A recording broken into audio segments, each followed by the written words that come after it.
एक भाई हैं बिलाल सहारनपुरी, जिनके गाने बहुत मशहूर हैं, वो भी नहीं बोल पाए, मैं उनका भी धन्यवाद करता हूँ। एक हमारे राष्ट्रीय सचिव हैं चौधरी अमर सिंह पटेल जी, वो भी नहीं बोल पाए, महाराज शोहरतगढ़ वाले, उनका भी मैं धन्यवाद करता हूँ। उसके बाद मंच पर उपस्थित हमारे राष्ट्रीय कोर कमेटी के मेंबर भाई कमल जी, भाई अमित कसाना जी, चौधरी महेंद्र सिंह जी, गुलजार जी, रविंद्र कुमार भाटी जी, अगर आपको ज्यादा देखने की सतपाल चौधरी जी, कोई दिक्कत नहीं, भाई महेश सहवाल जी, भाई हिमांशु वाल्मीकि जी, हमारे राष्ट्रीय अध्यक्ष भीम आर्मी भाई विनय सिंह जी, हमारे नेता,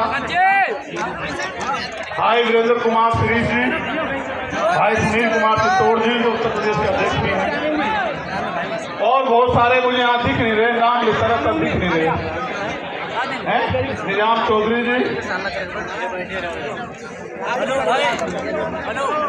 महेश सिंह जी, साजिद सैफी जी, संजय हरीश जी, राजगोपाल जी,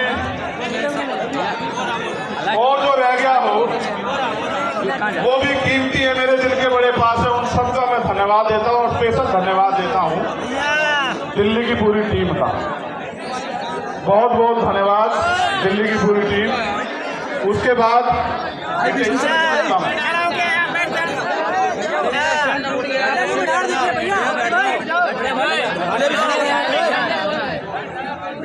तो मौसम भी आपके साथ है, मैं वादा करके कह रहा अगले 10 मिनट में वो ठंडा होगा, याद रखो मेरी बात को।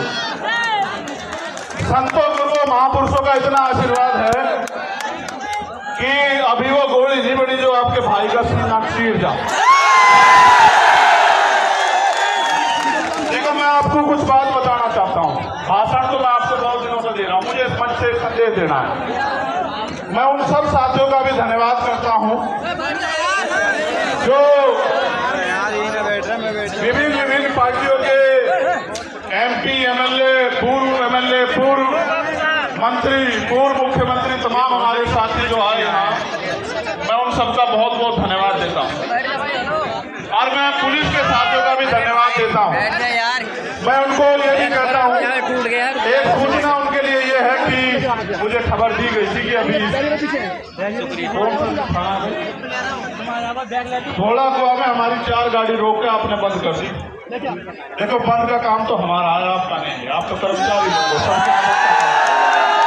आपका तो काम है सबकी मदद का। और आप जानते हैं इतने लोग आ जाए लाखों की संख्या में तो आदमी पागल हो जाए, लेकिन हम अपनी ताकत को जानते हैं, कभी हम भीड़ देख के पागल होते नहीं, वरना हम ये भी जानते हैं कि अपनी सारी मांग आज ही मनवा देंगे हम संसद की तरफ को चल के, सारी की सारी आज ही मनवा के जाएंगे। और इसलिए मनवा के जाएंगे क्योंकि मैं अपनी बात को रखते हुए बताऊंगा कि लोकतंत्र है, प्रधानमंत्री टैक्स देते ना हो या देते हो, हमारे किसान, कामगार, दलित, पिछड़े, आदिवासी, जैन, सिख, बौद्ध, पारसी, ईसाई, मुसलमान, तमाम लोग टैक्स दे के इस देश को चला रहे। इसलिए देश के संसाधनों पे हमारा अधिकार ज्यादा बैठता है और हम इस देश में मांगने के लिए पैदा नहीं हुए, इस बात को आप लोग याद रखें। मैंने उस दिन भी अपील की, मैं आपको एक बात बस शुरू करूंगा अपनी बात। आप जानते हो, जब मैं पहली बार जेल गया 8 जून 2017 को, भाई बैठ जाओ, देखो खराब कर रहे हो, लौट जाओ मगर खड़े ना हो भाई, बैठ जाओ, ऐसा ना करो, मजाक बनेगी मेरी अगर सब मेरी बात नहीं, मेरी मजाक ये बहुत बढ़िया, ये वाले तो नहीं काम के लिए, ये तो नहीं मानते भाई राजेंद्र यादव जी। तो जब मैं पहली बार जेल गया, आपको पता है कि मैं जब भी जेल गया मैं अपनी व्यक्तिगत लड़ाई में कभी नहीं गया, आप इस बात को जानते हैं, मेरा समाज इस बात को जानता है। अगर मैं झूठ कह रहा हूं तो समाज हाथ उठा के बतावे कि मैं गलत कह रहा हूं।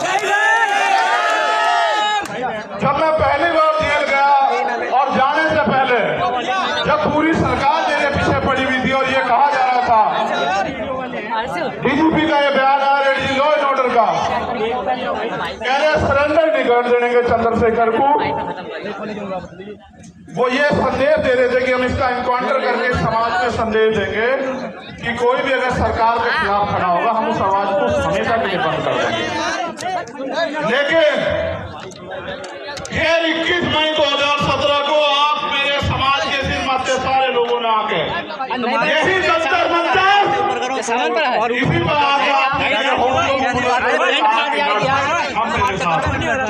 और वो दिन है, राज का दिन है, चाहे मैं सीएम में जेल गया हूँ, चाहे मैं ऐसी एक ताकत को लेके गुरु रविदास हर की तरफ चल दिया था, जब इन्होंने मेरी 250 लाठी मार कर खाल उतार दिए कि सच्चो साहब अब तो एसीपी हो गए, जहाँ रात को मुझे जानवर की तरफ मार कर घेरा गया, वो यही खड़े हैं।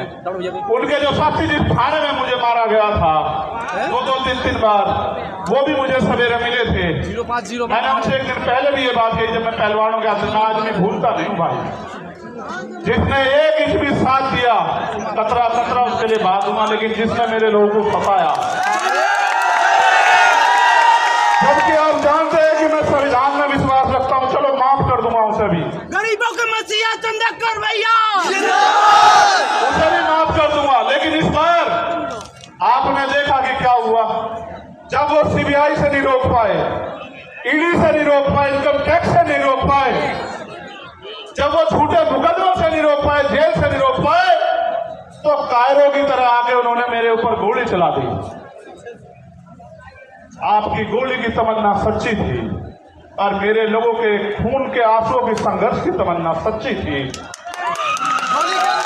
अगर आपके गोलियों की तमन्ना सच्ची होती और मुझे कोई आगे की लड़ाई ना लड़नी होती तो उसी दिन प्रकृति जो है मुझे खत्म कर देती, क्योंकि गोली से का जो सामना वो बड़ा खतरनाक था। मैं आपको ये बात इसलिए बताना चाहता हूँ, मैं आपका खून हूँ, मैं कल भी था रहा था, आज भी था रहा हूँ, और चाहे फर्श पर रहूं या अर्श पर रहूं या मिट जाऊं, मेरे खून का एक एक कतरा आपके स्वाभिमान सम्मान के लिए हमेशा खर्च होगा। मेरी बात को याद, लोगों ने कितना गुमराह किया आपको, क्या क्या नहीं बताया, क्या क्या नहीं आरोप लगाए, फिर भी नहीं रोक पाए, क्योंकि जब एक गरीब का बेटा खड़ा होता है तो बहुत लोगों को तकलीफ होती है। लोगों को लगता है कि ये देश अमीरों का है और अमीर इस देश में राज करेंगे और गरीब जो है वो खून के आंसू रोगा। मैं आपको ये कहना चाहता हूँ कि वो दिन दूर नहीं, गरीब इस देश में खून के आंसू रोने का और गरीब इस देश में राज करेगा, ये बात लेके हम लोग सड़कों पर निकलते हैं और हम तो हर दिन को आखिरी दिन मानते हैं। बात मेरी उसकी नहीं थी, जब मैं ज्ञापन पढ़ूंगा आपको पता लग जाएगा कि मैं अपनी लड़ाई लड़ने के लिए आया या मैं अपनी सुरक्षा की मांग करने आया या मैं सीबीआई जांच की मांग करने आया, मैं आपको बता दूंगा। मैंने समाज को इसलिए बुलाया अपने नाम से क्योंकि मैं जानता हूं कि चाहे आप पे एक रोटी कम हो, चाहे आपको पानी ना मिले, चाहे गर्मी आपको कितनी परेशान कर रही हो, लेकिन आप मेरी बात के साथ खड़े रहोगे। और दिल्ली में आज आपने इतिहास लिख कर दोबारा दिखा दिया मेरे लोगों, मुझे गर्व है आपको, मुझे गर्व है कि मैं गरीब समाज में जन्मा था, मेरा समाज ग्रेट है और मेरा समाज सम्राट अशोक की तरह ग्रेट रहेगा। मुझे इस बात मैंने आपको इसलिए बताई कि आज के जो हालात हैं ना, इन हालातों में गरीब के बेटे को रोकना और जिसके गले में पट्टा नहीं है किसी का, वो बड़ा खतरनाक है। अरे क्यों गिरा जब मैं कहता हूँ ना, मुझे आदत है, हम पश्चिम के लोग हैं, तो भाई आप इसे हम ही मानना करो, ठीक है, इसे आप हम मानना करो सारी, क्योंकि भाई मैं भी तो भीम आर्मी का आपकी तरह सिपाही हूँ, छोटा सा।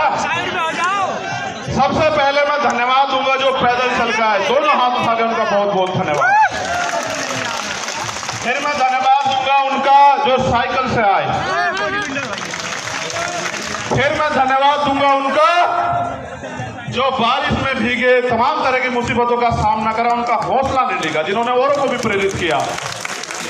और फिर मैं धन्यवाद दूंगा जो बस से आए, ट्रेन से आए, कैसे कैसे आए, भूखे पेट आए, कैसे आए। मैं आज अपने परिवार के बीच में हूँ, नेता नहीं हूँ। यहाँ आपका खून हूँ। मैं आपसे एक सवाल पूछना चाहता हूँ बात की शुरुआत में ही। अगर मैं ये लड़ाई लड़ रहा हूँ गरीबों की, कमजोरों की, पहले होता क्या था आप जानते हो। मैं आपका खून हूँ कि गांव में ताकतवर आदमी, सामंती आदमी जिस बहन की बच्ची की चाहे उसकी चुन्नी खींच ले, उसके कपड़े खींच ले, उसको नोच ले, आखिर गांव के गांव में पंचायत होकर बात निमट जाती थी। किसी की बारात रोक दो, किसी के ऊपर पेशाब कर दो, किसी को थूक दो, किसी पे थूक चटवा दो, किसी की मूंछ काट लो, किसी के पानी छोड़ने पर हत्या कर दो। तो पहले ये ताकतवर लोग था, उनका जन्मसिद्ध अधिकार है। मगर जब से भीम आर्मी के सच्चे पहरेदार मैदान में आए हैं देश के अंदर, वो कर तो देते हैं घमंड में, लेकिन उन्हें नू नहीं पता, उनकी माँ भी नहीं बचा सकती उन्हें। फिर सरकार को फिर वो जाते हैं जेल। जब वो जेल जाते हैं तो वहां बैठ के वो सोचते हैं कि हम किसकी वजह से जेल जा रहे हैं। तो जब वो जेल जाते हैं तो फिर वो क्या करते हैं पता है? वो जेल जाके ये कहते हैं बाहर निकलते कि इस आदमी को निपटाओ, वरना तो हमारा एक छत्र जो अधिकार है वो खत्म हो जाएगा इस देश में। उन्होंने शुरुआत ये यहाँ नहीं की, उन्होंने शुरुआत बिहार में की। जब भाई राकेश पासवान को उन्होंने 20 गोली मारी, हम समझ नहीं पाए। 20 गोली मारने के बाद उन्होंने लगा डर जाएंगे, लेकिन आप डरे नहीं। फिर उन्होंने विदिशा में हमारे जिला अध्यक्ष भाई चरण सिंह की हत्या करी, फिर भी नहीं हम डरे। हम आंदोलन में आए, हमारी जान चली गई, तब भी नहीं डरे। फिर उन्हें लगा कि भाई जड़ ही काटो, टहने भी मजबूत हैं, जड़ भी मजबूत हैं, पत्ते भी मजबूत हैं, भाई जड़ ही काटो। तो बाबा साहब बड़े रुकने के लिए तो जड़ काटने का वो क्या था कि चंद्रशेखर आजाद को निपटा दो। देखो वो तो बच्चे हैं जिन्होंने ये किया है, सच बात बता रहा हूँ, बच्चे। लेकिन उनके हाथ पीछे जो है ना, जिन्होंने उनके हाथ में हथियार दिए वो बच्चे नहीं है। हम सीबीआई जांच की मांग इसलिए कर रहे थे कि बहुत सारे लोगों ने मजाक उड़ाया कि अपने आप सिक्योरिटी लेने को हमला कर दिया है। जिसकी रक्षा इतना बड़ा समाज करता हो, जिसकी रक्षा जो है सम्राट वीर भोज के वंशज करते हो, जिसकी रक्षा छोटू राम के वंशज करते हो, जिसकी रक्षा गुरु गोविंद सिंह जी के बच्चे करते हो, जिसकी रक्षा सतगुरु रविदास जी महाराज के बच्चे करते हो, जिसकी रक्षा भगवान वाल्मीकि महाराज के बच्चे करते हो, उनको लगा कि वो उसको मिटा देंगे। नहीं मिटाएंगे। ये किसान कमेरों की आवाज है। ये मिट्टी का भले ही हो, लेकिन इसके लोगों ने इसे बड़ा ताकतवर बनाया। ये एमपी एमएलए भले ही ना हो, लेकिन ये अच्छी अच्छी सरकारों का गला पकड़ने का दम रखता है। ये बात सब लोग जानते हैं। हमारे साथियों, आज इस पावन अवसर पे, क्योंकि भीम आर्मी का स्थापना दिवस भी है, 8 साल पहले आज ही के दिन हमारे माननीय राष्ट्रीय अध्यक्ष और तमाम हमारे सिपाहियों ने ये ऐलान किया था कि भीम आर्मी भारत एकता मिशन के नाम के संगठन के जरिए हम इस देश में मनुवाद, ब्राह्मणवाद की जड़ें काट देंगे।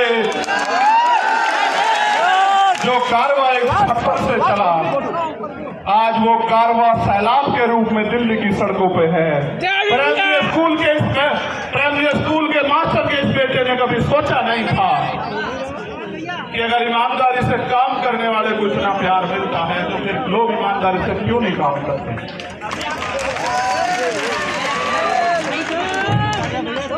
तो मैं इस पावन अवसर पे बहुजन समाज में जन्मे सभी संतों, गुरुओं, महापुरुषों को नमन करता हूँ। भगवान बुद्ध, सदगुरु रविदास जी महाराज, गुरु नानक देव, संत कबीर, भगवान वाल्मीकि महाराज, गुरु घासीदास, राष्ट्रपिता ज्योतिबा फूले, छत्रपति साहू जी महाराज, बाबा साहब अम्बेडकर, नारायण गुरु संत गाडगे जी महाराज, चौधरी सर छोटू राम जी, कोतवाल धन सिंह गुर्जर जी, संत राम जी प्रजापति जी, महामना रामसू वर्मा जी, बाबू जगदेव प्रसाद कुशवाहा जी, इनको इसलिए याद करो, ऐसी सभा में उनको गोली मार कर किया गया था। वो ऐसे सिपाही राष्ट्रपिता फूले की मूवमेंट जिसको मारने का काम जो है बिहार में किया गया। गर्मी तो सब में जननायक कर्पूरी ठाकुर, मान्यवर काशीराम साहब, मान्यवर दीना माना वाल्मीकि साहब को नमन करता हूँ। और सम्मानित साथियों, मुझे संदेश के तौर पे आपको ये कहना है, मैं आपसे पहले पूछना चाहता हूँ, क्या मैं कोई गलत लड़ाई लड़ रहा हूँ? नहीं, दोनों हाथ उठा के बताओ। एक चीज और बता दो पहले ही, बात पक्की करके चलेंगे आज। बेटियां पैर नहीं छुआ करके, बेटियों के तो हाथ सर पर रहने चाहिए। क्या अगर मैं लड़ाई गलत लड़ रहा हूँ और ये लड़ाई मुझे नहीं लड़नी चाहिए, तो आप आज इशारा कर दो। मैं ईमानदार से कह रहा हूँ, मैं राष्ट्रीय अध्यक्ष जी को लिख के दे दूंगा कि हम ये संगठन बंद करके कोई खेती किसानी का काम कर लगे। जो आखिरी में बैठे हैं वो सब लोग बताओ भाई, ऐसे नहीं चलेगा। हाथ उठा के बताओ, ये काम बंद कर दूं? मजबूती से लड़ो, आप मजबूती से लड़ो, गौर करो, हम तुम्हारे साथ हैं। ये काम कामयाब कैसे होगा ये भी समझते हो? कब तक मैं आपको दिल्ली बुलाता रहूंगा, भोपाल बुलाता रहूंगा, भरतपुर बुलाता रहूंगा, छत्तीसगढ़ उड़ीसा बुलाता रहूंगा, झारखंड बुलाता रहूंगा? कब तक? हर चीज की एक सीमा होती है। मैं भी आपको बुला बुला के थक गया, लेकिन जो अन्याय अत्याचार हो रहा है वो बंद नहीं हो रहा है। अन्याय अत्याचार बंद करने के लिए पहली 3 बातों पे आप गौर कर लो। पहली ये कि हमें संविधान ने बराबर के अधिकार दिए हैं, सत्ता में हमारे लोग नहीं हैं, इस वजह से क्योंकि जिनकी सत्ता होती है उनके साथ अन्याय अत्याचार नहीं होता है। तो मान्यवर काशीराम साहब कैडर में एक बताया करते थे कि हमारे पास 5 तरह के बल हैं। कितनी तरह के? 5 तरह के। आवाज आ रही है? आर्मी तो नहीं लग रही, बताओ। लगे तो बंद करो। तो 5 तरह के बल है। पहला बल है बुद्धि बल। भाई कान से सुनो, वरना इसके चक्कर में पड़ जाओगे, सब खत्म हो जाओगे। पहला बल है बुद्धि बल, दूसरा बल है धन बल, तीसरा बल है बाहुबल, और चौथा बल है जन बल, और 5वां बल है मनोबल। अगर जिसका मनोबल गिर जाए उसके लिए चारों बल बेकार हैं। मनोबल किसे कहते हैं? कि जब आप पहले ही हार मान लो। साहब भी कहते थे, मैं उनकी बात को आगे बढ़ाते हुए आपसे कह रहा हूं कि पहले तो दलित समाज जो है अपना, वो दलित पद छोड़े, अन्याय का जवाब देने के लिए तैयार होना चाहिए। हम इस देश में इसलिए पैदा नहीं हुए कि हम बच्चियां पैदा हो हमारे घर में और उनको नोच लिया जाए, जैसे मणिपुर में नोचा जा रहा है हमारी आदिवासी बहनों को। हम लोगों ने इसलिए अपने परिवारों को आगे नहीं बढ़ाया कि कोई मूर्ति रखने पर उनकी हत्या कर दे, कोई उनको जूते में पानी पिलाए, कोई उनके सर पे पेशाब कर दे। इसलिए हमारे माँ बापों ने हमें जन्म नहीं दिया। इसलिए अपने मनोबल को ऊंचा करो। ये लोकतंत्र है, जिनके पास लोग होते हैं, जिनको उनका राज होता है। लोग आपके पास हैं, लेकिन राज कैसे आएगा इसका तरीका आपको बता देता हूँ।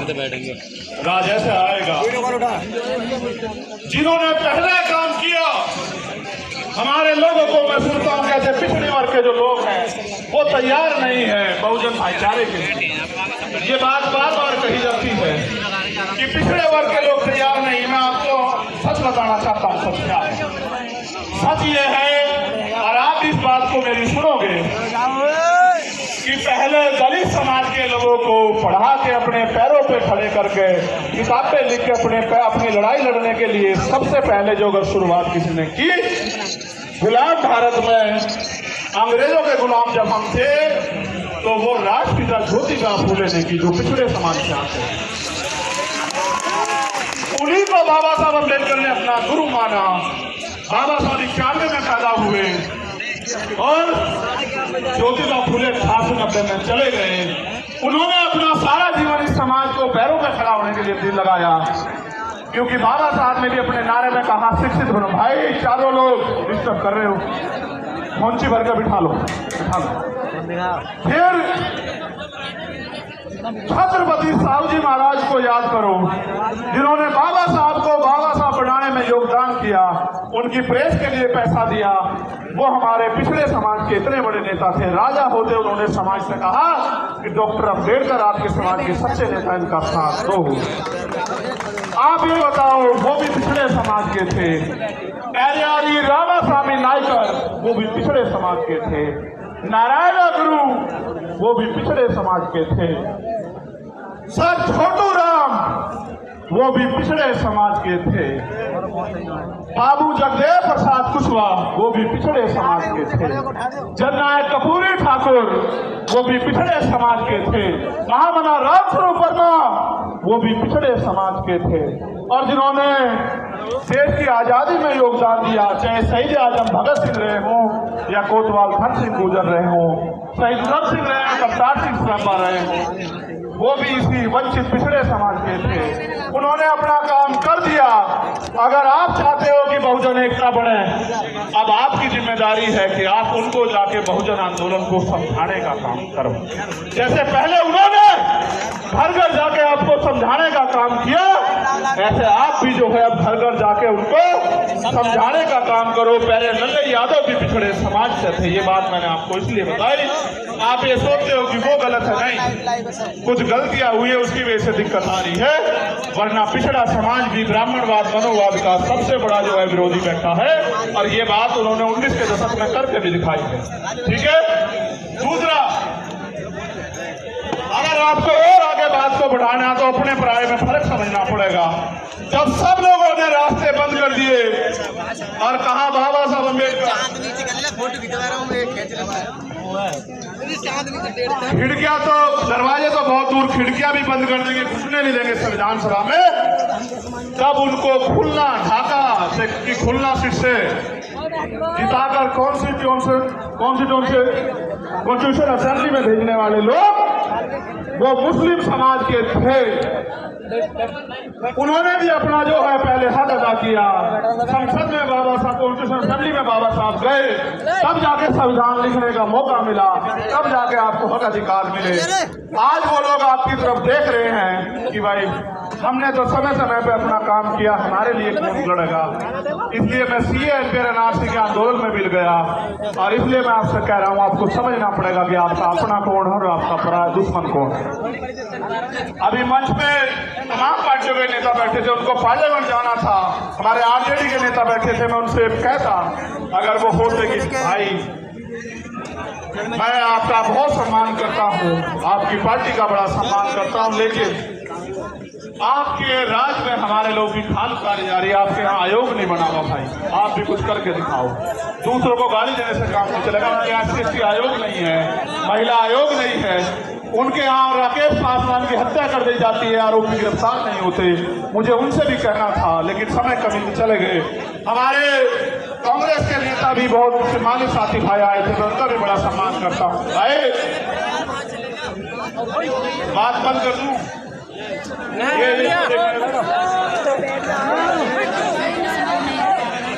मैं उनसे भी पूछता कि भाई मैं आपके सीनियर नेताओं का भी वो लड़ रहे हैं, सम्मान करता हूं, लेकिन जब आपके यहाँ इंदर मेघवाल, जितेंद्र मेघवाल, जब आपके यहाँ ओम प्रकाश रायगर, जोधपुर की बिटिया, JNU के स्कूल की बच्ची, जब उनके साथ अन्याय होता है तो भाई आप भी कुछ करके दिखाओ। सिर्फ गाली देने से काम नहीं चलने का कि दूसरी सरकार खराब है।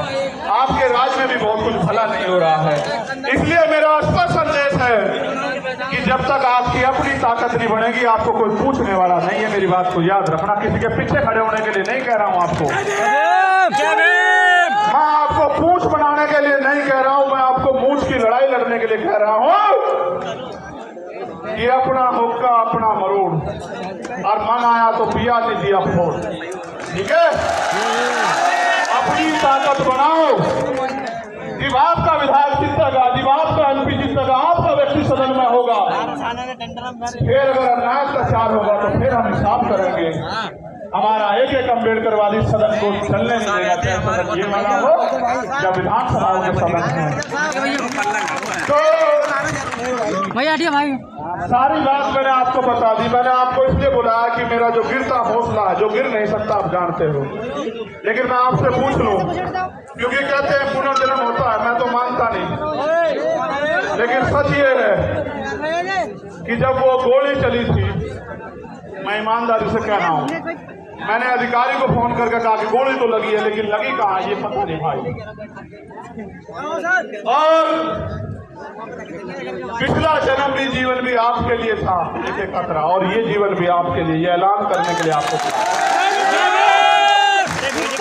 दूसरा, शेर को गिरा सके सर। सीबीआई जांच क्यों जरूरी है, ये भी सुन लो। जो लोग ये कह रहे थे सुरक्षा के लिए गोली चलवाई या तमाशा बना रहे थे, उनको आदत है मुझे नीचा दिखाने की, आदत है उनको, क्योंकि उनपे ये गरीब का बेटा पच नहीं रहा भाई, ये कमेरी माँ का बेटा पच नहीं रहा उन पे। तो मैं भी उनको बता देना चाहता हूँ कि हो सकता है आपके मालिकों के हाथ भी इसमें शामिल ना हो, इसलिए मैं इसकी सीबीआई जांच चाहता हूँ कि मेरे जान से ज्यादा, मेरी जान से, मेरे लोगों से ज्यादा दूसरों को कुछ प्यार हो गया है, वो क्यों मेरी जान लेना चाहते हो। तो प्रकृति के आशीर्वाद से, आप भाइयों के सहयोग से, प्रार्थनाओं दुआओं से मैं आपके बीच में, वरना ऐसा भी हो सकता है कि आज यहाँ आप इकट्ठा तो होते, मेरी तस्वीर लगी होती और आप रो रहे होते कि भाई हमारा भाई चला गया। ऐसा नहीं होगा भाई, ऐसा नहीं होगा। जान दे देंगे भैया। मैं जानता हूं कैसे कैसे उधार पैसे लेकर आए होंगे, और आने जाने के बाद जब खबर आएगी कि आपका कोई और मुसीबत ना पड़ जाए, लेकिन जब आप अपनी जगह से नहीं हिलते तो फिर मेरे साथ कोई मुसीबत आ जाए, मुझे भी हिलने का मेरा मन नहीं करता। आप बताओ कैसे छोड़ दूं, आपके हाथ कैसे छोड़ूं, आप बताओ कैसे छोड़ूं आपके हाथ, जिन्होंने मेरे लिए दिन रात नहीं देखा, आंधी तूफान नहीं देखा, गर्मी नहीं देखी, बारिश नहीं देखी, कोई भी मुसीबत नहीं देखी, भूख प्यास, उनका हाथ कैसे छोड़ दूं, उस समाज का हाथ कैसे छोड़ दूं, कैसे डर के घर में बैठ जाऊं, कैसे सीना तान के आपका खून होके बाहर ना हो। इसलिए यहाँ मैदान में हूं, ये मैं समझना डर गया हूं। जिस दिन डर गया आप ये समझना कि मर गया हूं। जब तक जिंदा हूं पूरी ताकत से इस लड़ाई को लड़ूंगा। दिल्ली के भी बहुत साथी आए, मध्य प्रदेश के बहुत साथी आए, 22-23 स्टेट से साथी आए, थोड़े थोड़े अपना अपना प्रतिनिधित्व करने के लिए। 2-2 हजार किलोमीटर से लोग आए, उड़ीसा से आए, झारखंड से आए, राजस्थान से, तेलंगाना से आए, कर्नाटक से आए, त्रिपुरा से आए, असम से आए, बंगाल से आए, बिहार से आए, राजस्थान से आए, कश्मीर से आए, पंजाब से आए, हरियाणा से आए, यूपी से आए। यूपी वालों का तो फोन तो भाई फोन तो सभी का हो, वो ज्यादा मेहनत कर रहे हैं भैया। तो मैं आपके आगे ज्ञापन पढ़ता हूँ, आप ज्ञापन को गौर से पढ़ लेना। भैया तैनात है, कौन नाम बताइए? उनका नाम विजय बहादुर है। विजय बहादुर बहुत महत्वपूर्ण है ये ज्ञापन, और ये ज्ञापन इसलिए जरूरी है कि एक छोटी सी मांग इसमें मुझसे जुड़ी हुई है, लेकिन बाकी मांग बहुत मुझसे जुड़ी हुई नहीं है, समाज से जुड़ी हुई है। भाई चंद्रशेखर तो अकेला आदमी मर जाएगा, लेकिन इस समाज के साथ जो न्याय हो रहा है उसका हिसाब तो करना पड़ेगा ना, ये उसका हिसाब नहीं कर देंगे। क्या हम इस देश में, आप बताओ, मरने के लिए पैदा हुए हो? मणिपुर की बच्चियां याद है, देखो हमारे साथ तो शोषितों के साथ ये सदियों से होता आया।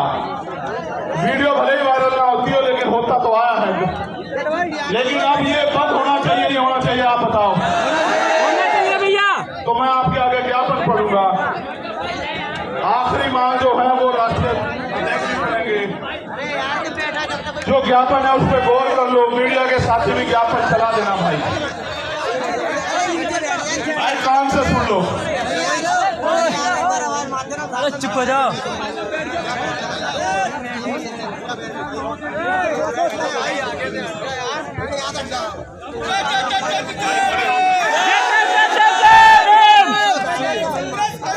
हम तुम्हारे साथ हैं। जय जय जय जय जय भीम। जय भीम के नाम से तो बहुत अच्छा लगा रहा है, ये सुनो, इसी में है सब कुछ। निवेदन करना राष्ट्रपति जी के नाम ज्ञापन है, क्योंकि प्रधानमंत्री तो उम्मीद खत्म हो गई है। प्रधानमंत्री तो उनका भी लड़ पा रहे लड़ाई, जिनको सरकार बनाए। भाई बैठ जाओ। मैं नेता बनाना चाहता हूँ, तुम पत्रकार बनना चाह रहे हो, फोटोग्राफर बनना चाहता हूँ, ठीक है बात समझो। बैठ जाओ यार, ये बात ठीक नहीं। इतनी बार मैंने कभी नहीं कहा।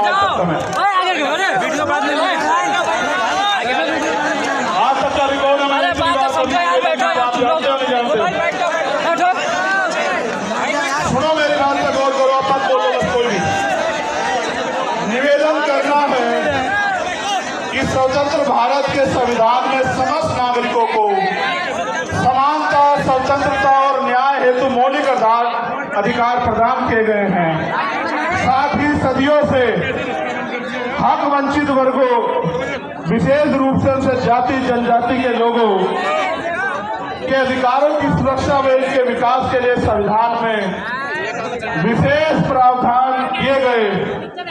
हमारा संविधान समाज के कमजोर वर्गों, SC, ST, OBC, माइनॉरिटी के कल्याण हेतु प्रतिबद्ध है। यथा संविधान अनुच्छेद 38 के तहत अनुसूचित जाति जनजाति राष्ट्रीय आयोग का गठन किया गया है। यह अवगत कराना है कि सदियों से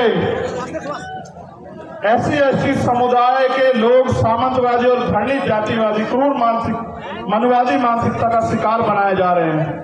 हाल ही में मध्य प्रदेश में एक आदिवासी समुदाय के व्यक्ति का सिर के ऊपर अपर कास्ट के व्यक्ति द्वारा पेशाब करना आधुनिक भारत की क्रूर मानसिकता को दर्शाता है।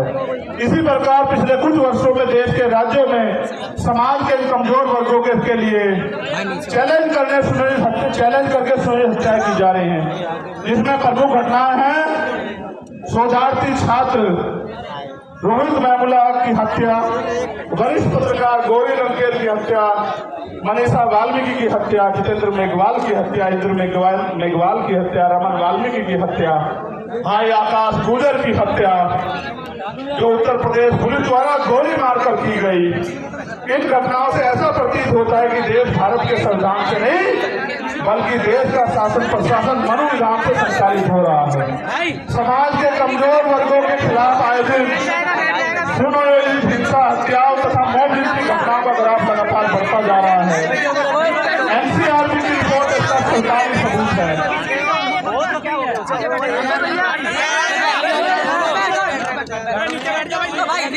अब मैं आपको एक एक करके मांग करता हूँ, पढ़ूं भाई?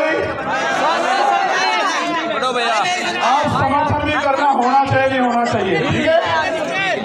क्योंकि भारत एक लोकतांत्रिक गणराज्य है। हमारा बुद्धिजीवी समाज भी सुने कि हम अपने लिए लड़ रहे हैं या समाज के लिए लड़ रहे हैं। हम आपकी वोट से बने वो नेता नहीं जो राज्यसभा, विधानसभा, लोकसभा में तलवे छाट रहे RSS और भारतीय जनता पार्टी के। हम आपका खून है, कल भी लड़ रहे थे, आज भी लड़ रहे और हमेशा सड़कों पर लड़ते रहेंगे, क्योंकि भारत एक लोकतांत्रिक गणराज्य है। देश में 85% लोग SC, ST, OBC व अल्पसंख्यक समुदाय के हैं, जबकि हायर जुडिशरी अर्थात सुप्रीम कोर्ट व हाई कोर्ट में इन वर्गों का समुचित प्रतिनिधित्व नहीं है। इसके लिए इन वर्गों के जजों की समानुपातिक आरक्षण के तहत नियुक्ति सुनिश्चित की जाए। और इसका एक उदाहरण बता देता हूँ। यूपी HAS में पिछले 10 साल में दलित समाज का एक भी बच्चा भर्ती नहीं हुआ। आप चेक कर लेना। उन्होंने एक षड्यंत्र कर रखा है, हम उनको हरा देते हैं कंपटीशन में, इंटरव्यू में वो हमें हरा देते हैं। उन्होंने कहा इंटरव्यू में 80 नंबर नहीं आएंगे तो भाई कामयाब नहीं माना जाएगा, 70 से 79 देकर हमारे लोगों को निकाल देते। आप देखो लोकतांत्रिक भारत में एक जज नहीं बना पिछले 10 साल में। आप इस बात को समझो, कितनी बड़ी साजिश है। पिछड़े वर्ग के भी 2-4 बने होंगे। ये बात आपको इसलिए बता रहा हूँ कि आपके नेता जिनको आपने वोट से बनाया उनको इस दिखाई नहीं देता भाई। जब आपका जज ही नहीं होगा तो फिर 10 लाख का जुर्माना तो लगेगा भाई, या नहीं?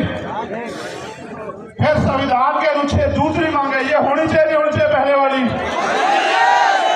संविधान के अनुच्छेद 38 के तहत गठित राष्ट्रीय अनुसूचित जाति जनजाति आयोग को एक संवैधानिक संस्था है।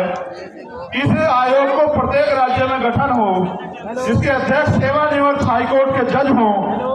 इस प्रकार जिला स्तर पर आयोग का गठन किया जाए तथा भारत के प्रत्येक जिले में SC, ST exclusive special court की स्थापना की जाए, जो केवल SC, ST एक्ट में दर्ज केसों की सुनवाई करे और आयोग उनकी निगरानी करे। और इसलिए मैंने कहा कि बिहार वालों को भी अपने यहाँ आयोग बना देना चाहिए, ठीक है? ये होना चाहिए नहीं होना चाहिए? बहुत अच्छे।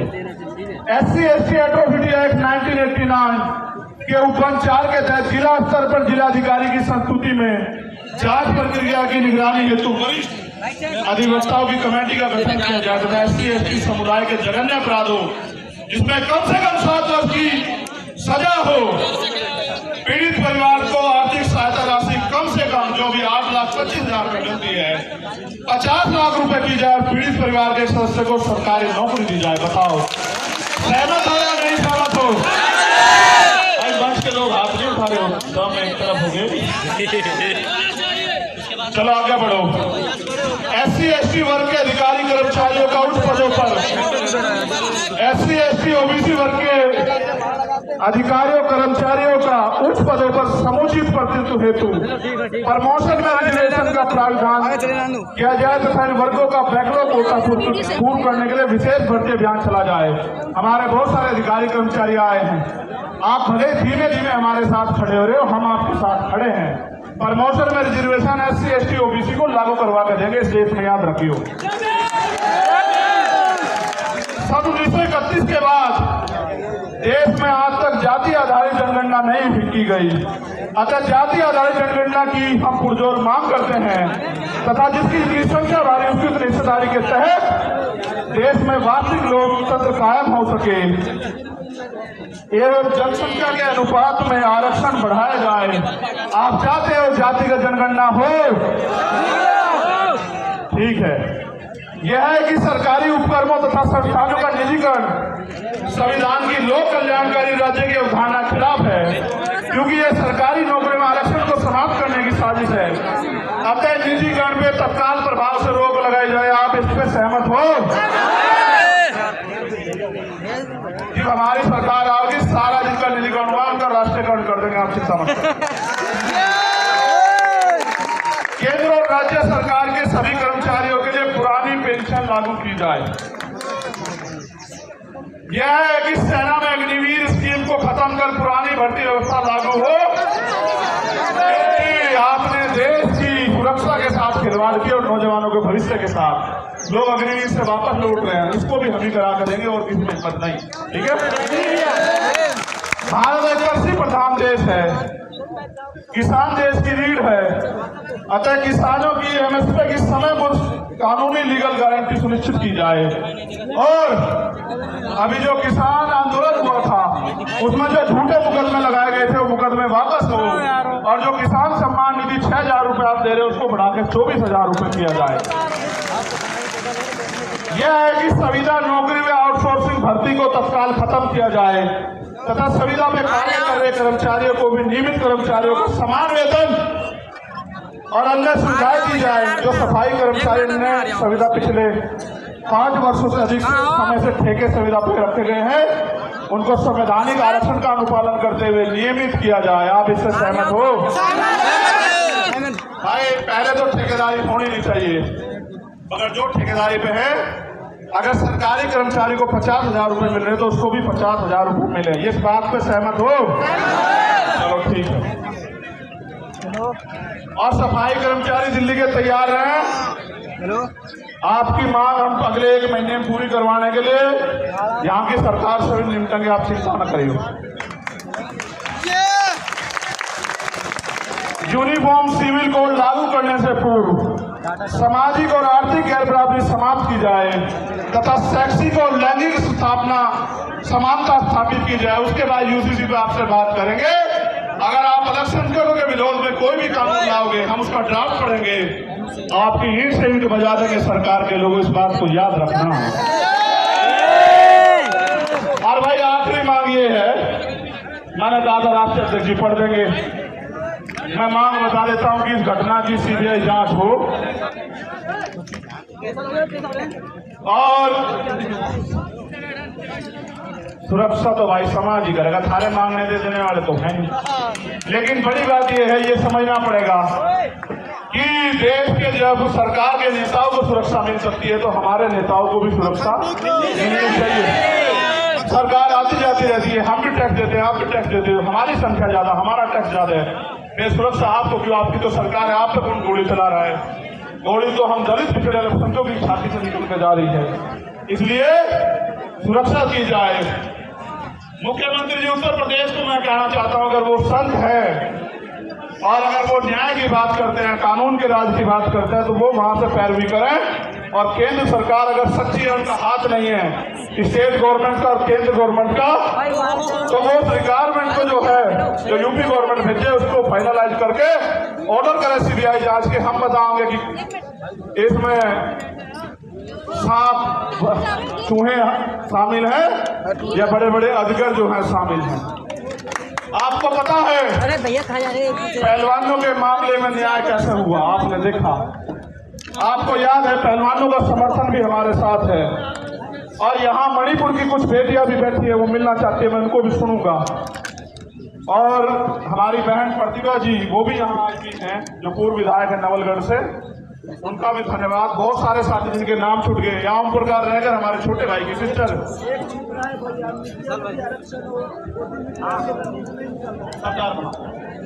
ठीक है, तो वो भी बिटिया यहाँ आई हुई है। और बहुत सारे हैं जिनके साथ अन्याय अत्याचार हुए, सब लोग आए हुए हैं। और अगर मध्य प्रदेश में हम लोग पहले तो लड़ाई लड़ी रहे मध्य प्रदेश के लोगों को, राजस्थान के लोग कहना चाहता हूँ भाई मेरी जान की रक्षा तो हो जाएगी, चलो सुरक्षा भी इंतजाम हो जाएगा, लेकिन आम जमीन पे तो आप लोग भी लड़ रहे हो। पूरे भारत में बिहार हो, बंगाल हो, राजस्थान हो, मध्य प्रदेश, यूपी हो, उत्तराखंड हो, आपकी रक्षा कौन करेगा? आपको भी तो गोली चल सकती है। इसलिए हमें सुरक्षा की नहीं, अपनी सुरक्षा के लिए समाज की सुरक्षा की जरूरत है। इसलिए सरकार सुरक्षित माहौल लागू करे, और अगर सरकार पे सुरक्षित माहौल लागू नहीं हो तो सरकार कुर्सी छोड़े। क्यों जबरन चिपक के बैठे हो भाई? आप मणिपुर को न्याय नहीं दे सकते, आप राजस्थान में न्याय नहीं दे सकते, आप बिहार बंगाल में न्याय नहीं दे सकते, आप दिल्ली में न्याय नहीं दे सकते, आप मध्य प्रदेश में और केंद्र से न्याय दे सकते। तो भाई हम अपने लोगों को ये कहना चाहते हैं आप सब लोगों के सहयोग से कि राजस्थान के लोग मेहनत करने पे आ जाओ, मध्य प्रदेश के लोग मेहनत करने पे आ जाओ, छत्तीसगढ़ के। तो इसी बार जो है आपका सत्ता की चाबी आपके हाथ में मध्य प्रदेश राजस्थान में आ जाएगी, छत्तीसगढ़ में। क्योंकि चुनाव जैसा होगा उसमें 5-7 विधायक जिसके पास होंगे उसके पास चाबी होगी, और हम काम करने वाले लोगों को लड़ा रहे हैं। तो हमारा विधायक जो है हो सकता है वो चीफ मिनिस्टर बन जाए या डिप्टी चीफ मिनिस्टर बन जाए, आपकी सरकार में हिस्सेदारी हो जाए। इसलिए आपसे कहूंगा मध्य प्रदेश राजस्थान के लोग ज्यादा काम करें और आप यहाँ आए। सुने ये वाला इधर सबसे ऊपर है, सबसे ऊपर। अरे निकाली तो देखो भाई, हाँ ईवीएम के खिलाफ ये कह रहे हैं, मैंने गाने में वो संदेश दिया था कि ईवीएम का इलाज भी हम लोग करेंगे, हम ईवीएम के भी खिलाफ हैं। अब मेरी आखिरी बात सुनो जो बहुत जरूरी है, हम सरकार को 15 दिन का समय देंगे। अगर सरकार ने 15 दिन में हमारी बात नहीं मानी फिर हम पीसी करके अपनी आगे की योजना के बारे में बताएंगे। और मेरा तो मानना है कि पूरे देश में हम जन जागरण करके 22% शेड्यूल कास्ट और 52% पिछड़े वर्ग के लोगों को और अल्पसंख्यक लोगों को जो है इकट्ठा करने का काम करेंगे और उनको दो दुश्मन की पहचान करवाएंगे। और हमारा प्रयास ये रहेगा कि बहुजन समाज राज करे, उनके साथ अन्याय होना बंद हो। अब अगर आपके यहाँ वो यात्रा आएगी तो आप लोग मेहनत करोगे नहीं करोगे? बताओ। अगर दोबारा बुलाऊंगा आओगे नहीं आओगे? कभी सोचो, पिछली बार हम चले गए, इस बार और चले जाएंगे। बहुत बहुत धन्यवाद। एक आखिरी मेरा ये अल्टीमेटम है देश के प्रधानमंत्री को, मेरी बात को गौर से सुन लेना।